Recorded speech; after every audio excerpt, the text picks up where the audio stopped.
Okay, so this is the functions homework.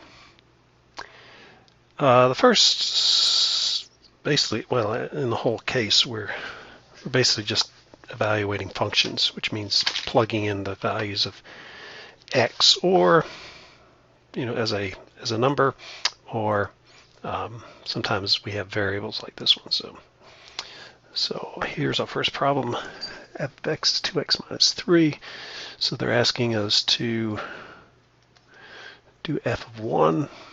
So that's just a matter of substituting 1 for x.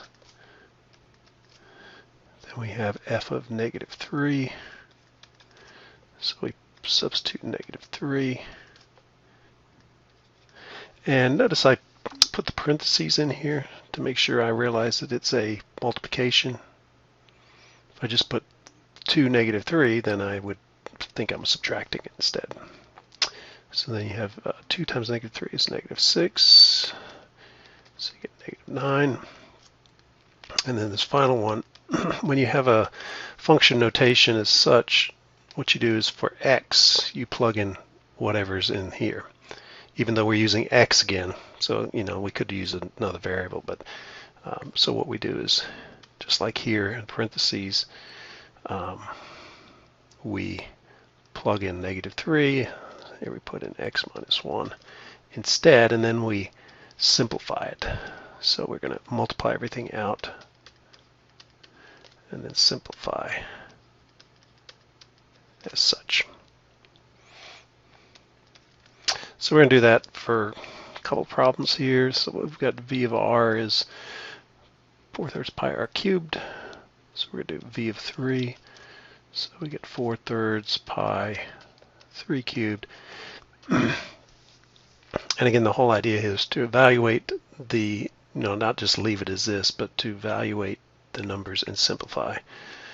So you've got 4/3 pi times 27. 3 cubed is 27. And then you can simplify 27 divided by 3. So if I move the 3 over there, that's going to be 27 divided by 3 is 9. 9 times 4 is 36. So I get 36 pi. Typically, if you have a pi, we just leave it as pi. We don't put in the exact value for pi. Okay, next one, we've got a fraction. So we got 4/3 times pi times 3/2 cubed. So when you cube a fraction, you cube the numerator and you cube the denominator. So we're going to have 3 cubed divided by 2 cubed. And then you evaluate those. 3 cubed is 27. 2 cubed is 8. And then we're going to simplify. So you can see you've got 27 divided by 3, which is 9. And we've got 4 divided by 8. If you simplify that, it's a half. So the final answer is 9/2 pi. So we don't want to multiply these out, use our calculator and come up with a decimal point. We want to leave them as a fraction times pi. So again, 27 divided by 3 is 9. 4/8 can be reduced to 1/2. So we have 9 times 1/2, which is 9/2. And then the final one is 2r. So we take the quantity 2r cubed.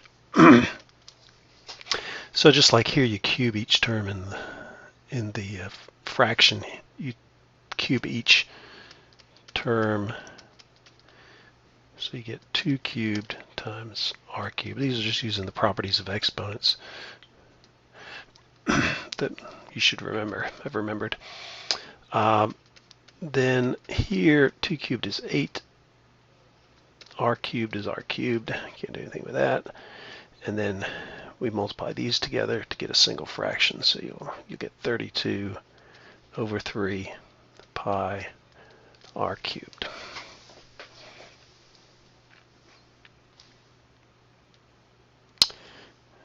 Okay, let's add another one in here. Okay, the final one of this well, the final one on the first page. We're doing f of y, so it doesn't really matter what the variable is. F of y, you use y here, so if I did f of x, it would be 3 minus the square root of x. Get 3 minus the square root of y. So f of 4, so we're going to plug in 4, and in this case we can simplify it because square root of 4 is a integer. So we get 3 minus 2, which is 1. So f of 4 is 1. Now this next one is not, we can still simplify it. It may not be as obvious. So it says of 0.25. So how might we do that? Well, you could use your calculator and you'd find out the square root of 0.25 is 0.5. Another way would be to rewrite this 0.25 as 1/4, and then the square root of a fraction is equal to the square root of the numerator divided by the square root of the denominator.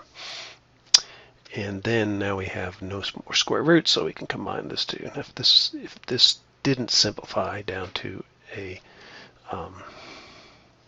rational number, then we would have to deal with it. Okay, and then we find a common denominator. So if we find a common denominator, that's going to be 6 halves. 3 is 6 halves minus 1 half, and so that simplifies down to 5 halves. And then the final one is f of 4x squared. So it's going to be 3 minus the square root of 4x squared, which is 3 minus the square root of 4 times the square root of x squared. And the square root of 4 is 2, and the square root of x squared is x. And that's it. So that's the answer. Because this is an integer and this is a constant and this involves a variable, we can't really go beyond that. Okay, continuing on. 4. So q of 0, so what we do is we substitute 0 in for x. So we'll have 1 over 0 squared minus 9, which is 1/9. Negative 1/9. Got to make sure we get the negative sign.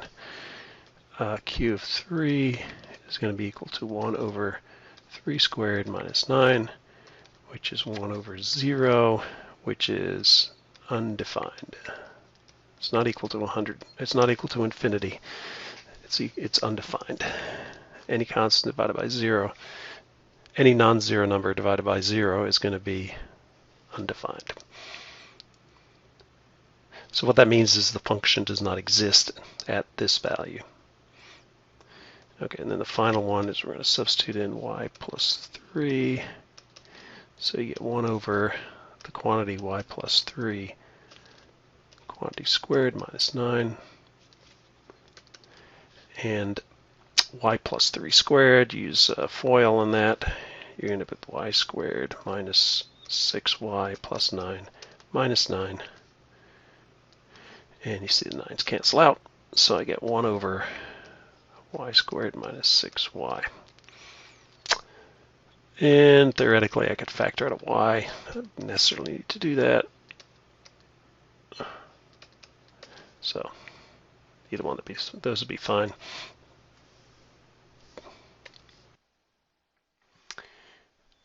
Okay, I just wanted to correct an error on that last problem.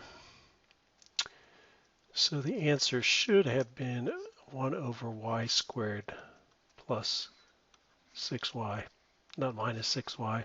Not sure why I did that. And so if you factor out that last little bit, you'll get y times y plus 6. Okay, number 5, f of 2, just the absolute value of 2 divided by 2, which the absolute value of a positive number is a positive number. So I get 2 divided by 2, which is 1. F of negative 2, absolute value of negative 2 divided by negative 2. The absolute value of a negative number is a positive number. So instead of 2 divided by 2, it's 2 divided by negative 2, which is negative 1. And then we do f of x minus 1. So we put in x minus 1 over x minus 1, absolute value of x. And that's all it is. This function exists at, for values of x less than, one thing you notice here is this function is undefined at x equals 0. It's indeterminate. Actually, it's undefined, and whereas this one is undefined at x equals 1.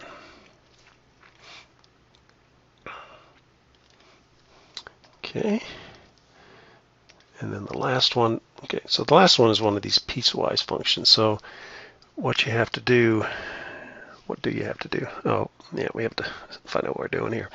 So you look at the argument and then decide where it is in the domain. So this covers all real numbers.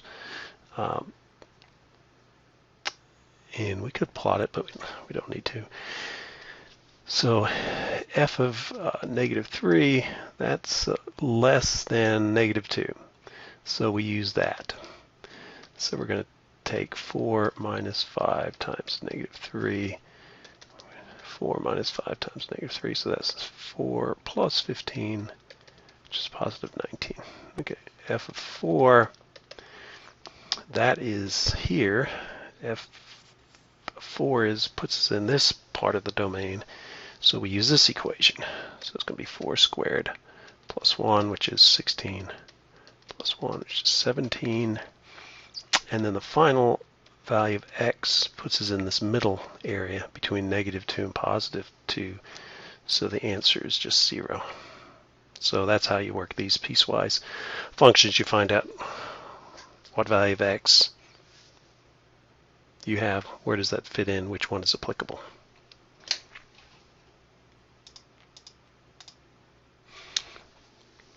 Okay, the next problems, you're just completing the table. So we're going to evaluate the function of 5 values of x. So for problem number 7, we have the equation x squared minus 3. So we just need to plug in these 5 values of x and then evaluate the function. So we'll get negative 1 squared, which is positive 4, minus 3. So this is 1. Negative 1 squared minus 3. Negative 1 squared is 1. Minus 3 is negative 2. 0 squared minus 3 is going to be equal to negative 3. Positive 1 squared minus 3 is 1 minus 3, which is negative 2. And 2 squared minus 3, which is 4 minus 3, which is 1.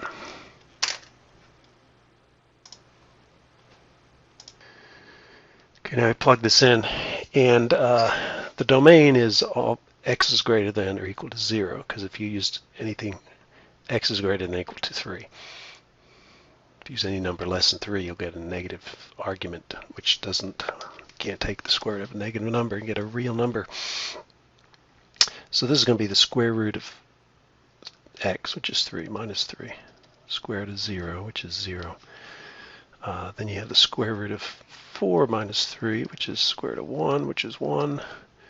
Square root of 5 minus 3, square root of 2, which cannot be simplified, so still the square root of 2. Square root of 6 minus 3, which is square root of 3, which is can't simplify. And then you have the square root of 7 minus 3, which is square root of 4, which you can simplify as 2.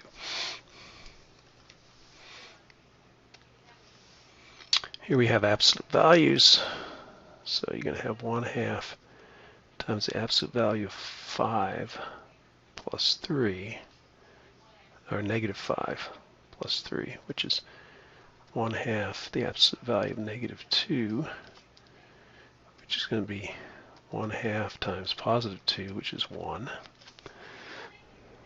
Now normally you do these to the side, and I probably should do those. So let's just add a page so we can do these other ones. So then you have 1/2 times the absolute value of -4 plus 3, which is 1/2 times the absolute value of -1, which is 1/2 times 1, which is 1/2. So that's 1/2. Then we have 1/2 times the absolute value of -3 plus 3, which is 1/2 times the absolute value of 0, which is 0. 0 times 1/2 is 0, so that's 0. The next one is 1/2 times -2 plus 3, which is 1/2 times the absolute value of 1, which is times 1, which is 1/2. And then you have 1/2 times the absolute value of -1 plus 3, which is 1/2 times the absolute value of 2, which is equal to 1/2 2, which is 1. And you know, absolute value functions have this kind of linear relationship, but they have, instead of going straight through like that, they bounce back up. So that all makes sense.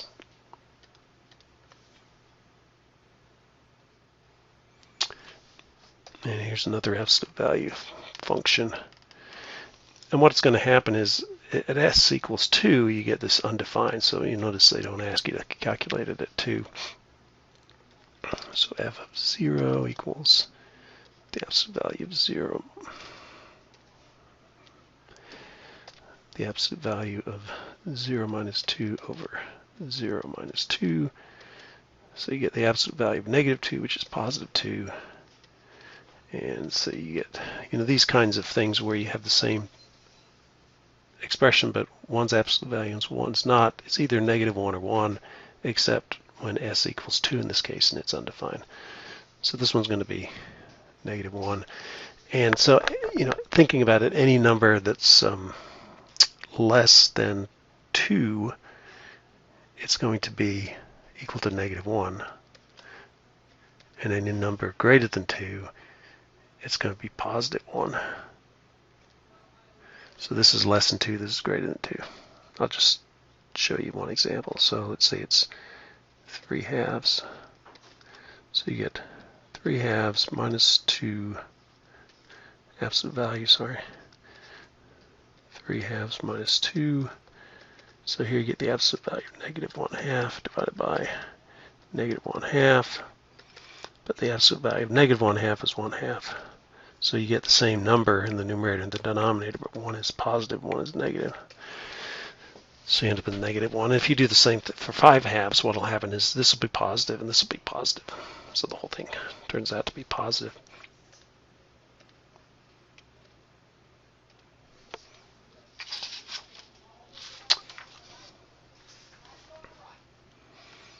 Okay, number 11. It's one of these piecewise things. So you just have to figure out where to use what. So here it's less than 0. So these three will use this equation. And these two will use that equation. So we get f of -2 is going to be -1/2 times -2 plus 4. -1/2 times -2 is 1. So we get 5. We use the same expression for -1. So -1/2 times -1 is +1/2. It's going to be 9/2. 4 is 8/2 plus 1/2. 8 plus 1 is 9. F of 0, that'll be the easy one. It's going to be -1/2 times 0 plus 4. So it's going to be 4. And now that we are greater than 0, then we're going to use the second equation. So f of 1 is going to be 1 minus 2 squared, which is -1 squared, which is +1. And finally, f of 2 is going to be 2 minus 2 squared, which is 0 squared, which is 0.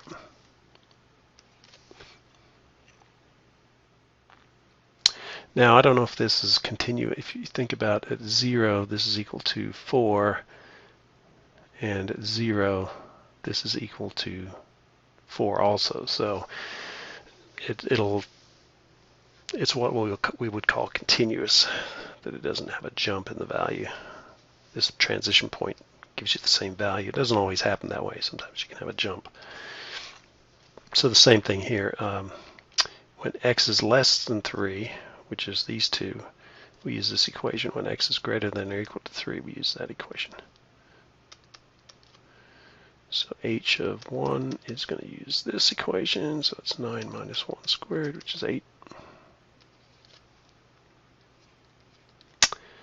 The second one is the same equation, 2.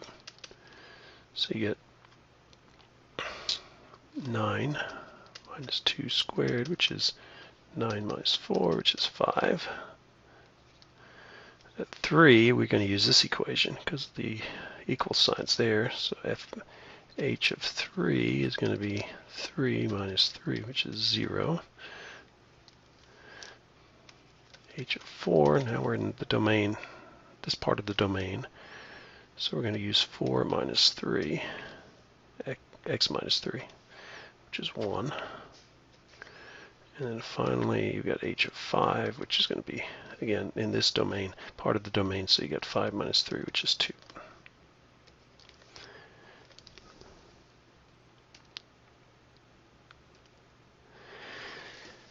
Okay, so that's those problems.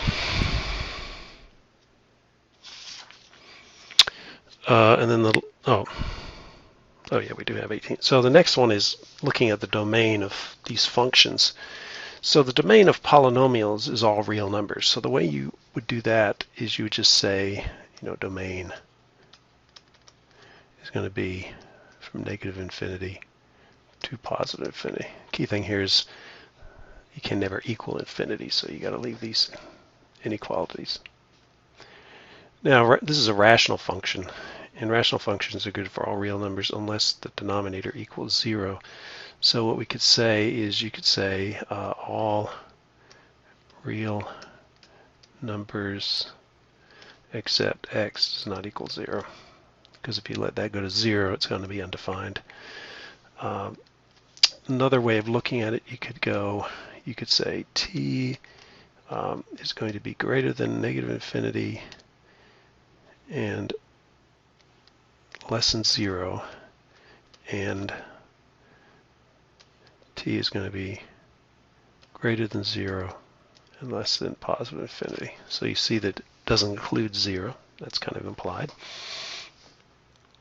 The next problem, you've got the square root of y minus 10. So y minus 10 has to be greater than or equal to 0, because you can never have a negative argument of square root in the real domain of real numbers. So if we add 10 to both sides, you'll get that y has to be greater than or equal to 10.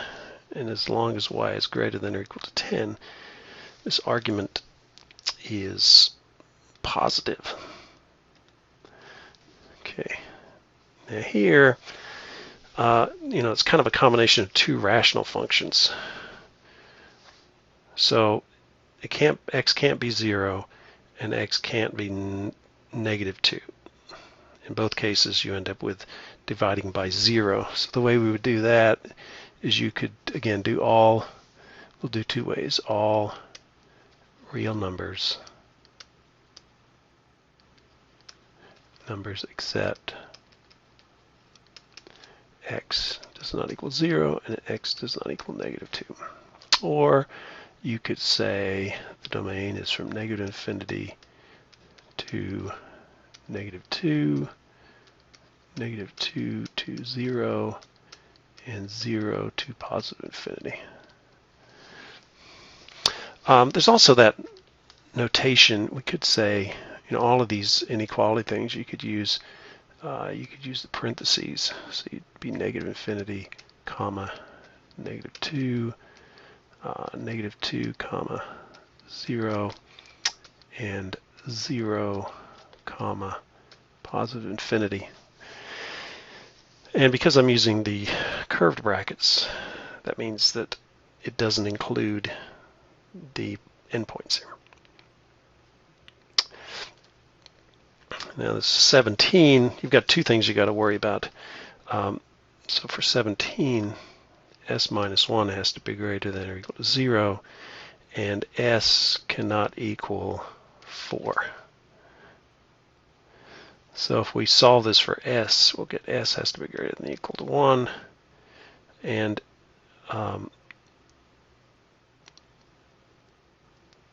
s cannot equal 4. So how do we do that? You could say s is greater than or equal to 1, except s does not equal 4. You could do it like this, where you have s is greater than or equal to 1. But then you could put 4 in here, there, and then 4s positive infinity. So what I've done here is I've eliminated 4, and I've started at 1. You can write this here as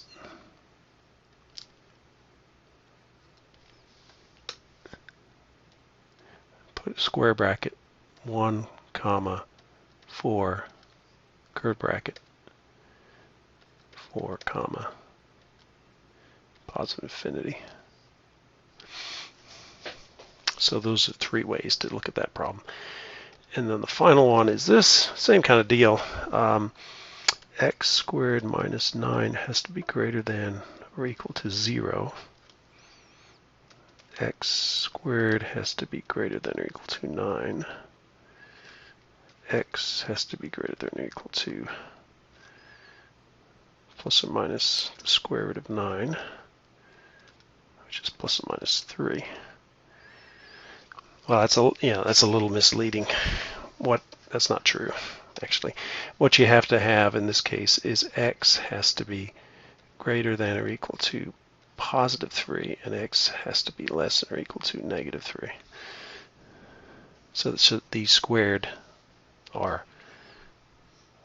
less than or greater than or equal to 9. As far as the numerator is concerned, that doesn't really affect the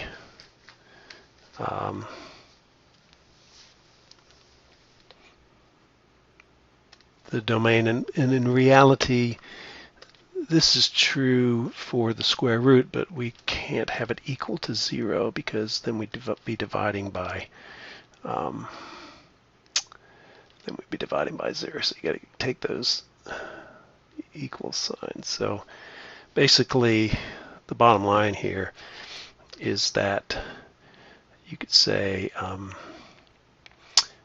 you could show it as from negative infinity to negative 3, and from 3 to positive infinity.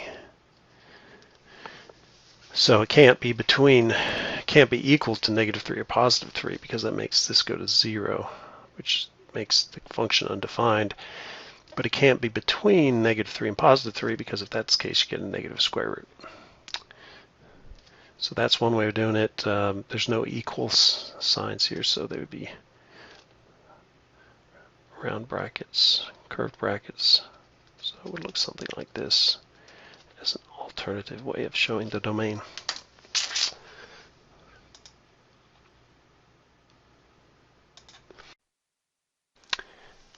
Okay, so let's go on to problem 19.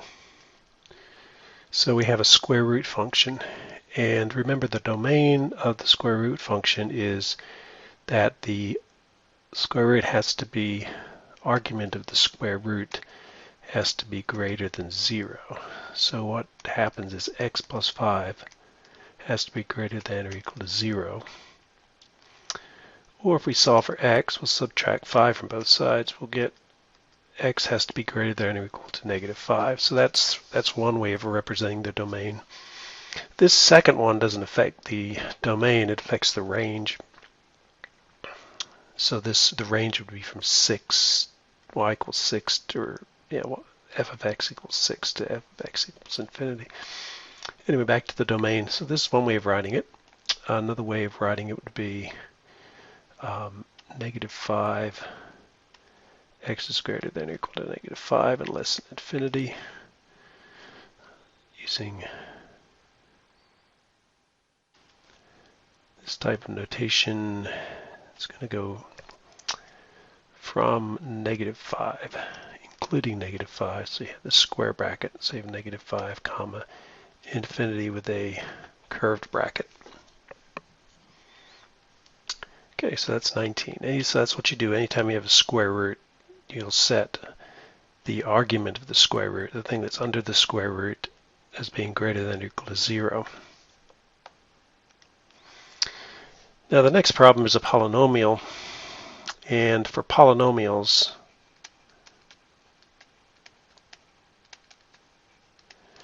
the answer is always all real numbers.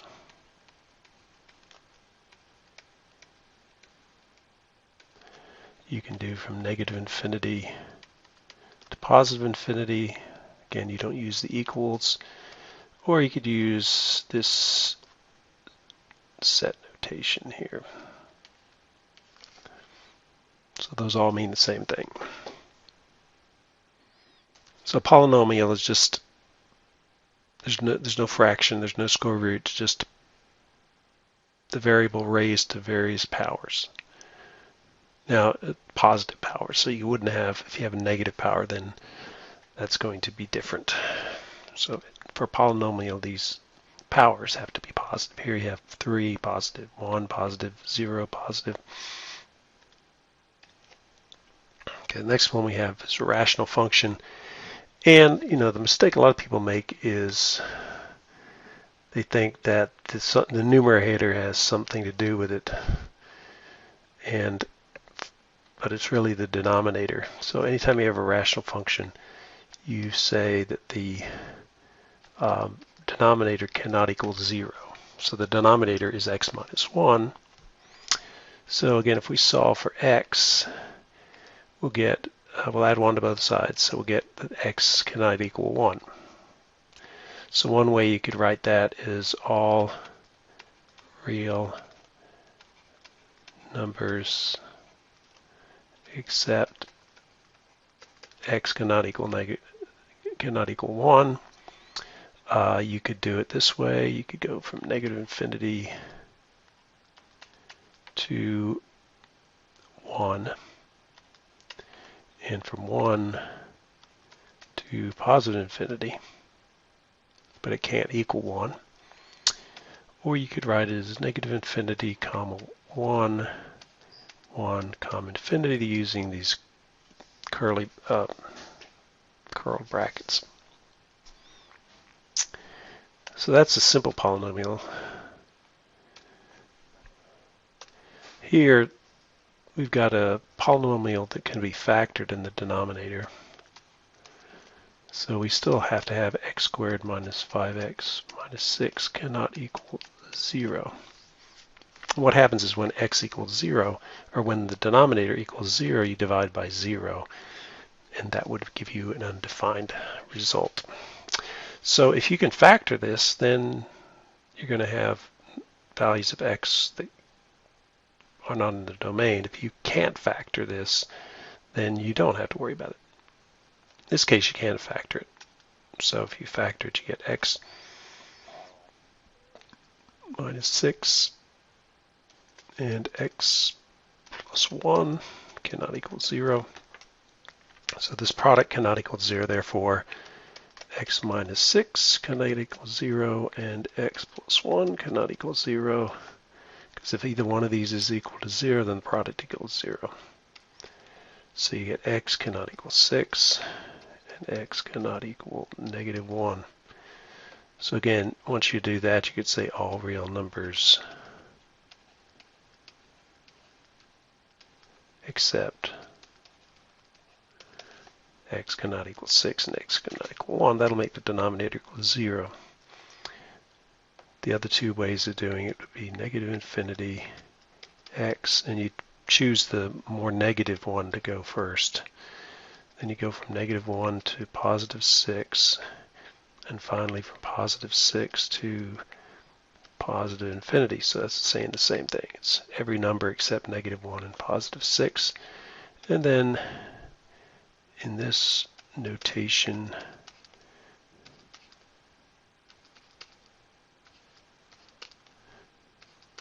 say the same thing. Okay, so that's it for the homework.